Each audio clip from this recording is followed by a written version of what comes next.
अनदेखा कर जाते हैं। ठीक है, हमारे सामने घट रहा होता है पर हम लोग इसको नोट कैंसिल लीजिए आप, आँख बंद कर लेते हैं।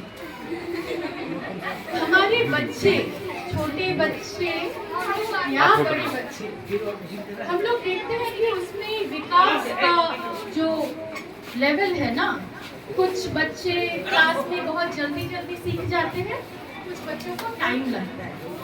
तो जिन बच्चों को टाइम लगता है सीखने में, वो होता है हमारे, हम लोग गार्जियन भी करते हैं, हम लोग टीचर्स में भी ये हो जाता है कभी कभी कि हम उसको छोड़ते हुए आगे बढ़ जाते हैं। उसको चाहिए थोड़ा सा टाइम और थोड़ा सा प्यार।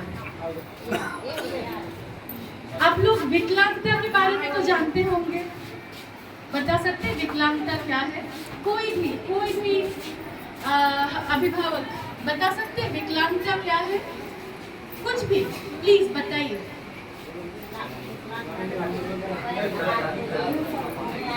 बिल्कुल, पैर, किसी का पैर नहीं है, हाथ नहीं है, या पैर है तो काम नहीं कर रहा है, वो चल नहीं पा रहा है। बच्चे थोड़ा सा बैठ जाओ, ये हमारे लिए भी है। पैर है पर उसमें वो काम नहीं कर रहा है, पोलियो हो गया है उसको, है ना।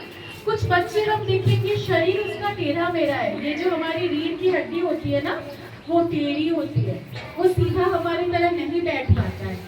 और विकलांगता जैसे बच्चे देख नहीं पाते, दृष्टिहीन होते हैं, जैसे हमने अभी कहा कि स्लो लर्नर, वो पढ़ाई में पीछे हो रहा है। 2+2 4 होता है, एक नर्सरी के बच्चे को आ गया है, एक क्लास 1 के बच्चे को 2+2 4 होता है, ये नहीं आ पा रहा है।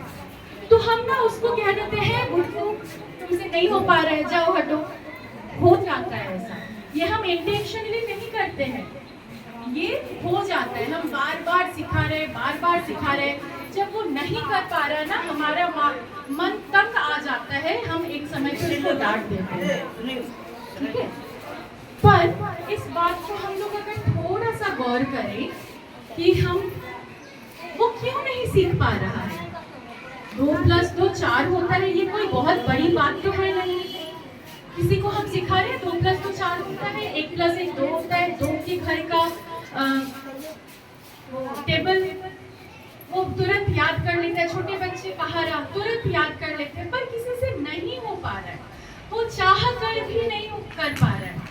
ऐसा होता है, कोई नहीं चाहता कि हम अपने पीयर ग्रुप से, हम अपने दोस्तों से पीछे रहें। हर एक बच्चा फर्स्ट आना चाहता है, वो चाह रहा है फर्स्ट आना, पर वो दौड़ के फर्स्ट नहीं आ पा रहा है, उसका शरीर, उसका पैर साथ नहीं दे रहा है।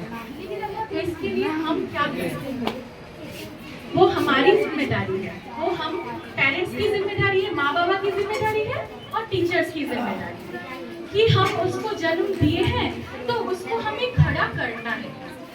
समय थोड़ा सा लगेगा, क्या करना पड़ेगा, हमें थोड़ा सा धैर्य रखना पड़ेगा, थोड़ा सा उसको प्यार दिखाना पड़ेगा। हमें डांट फटकार के, ऐसे बच्चों को डांटना भी जरूरी है।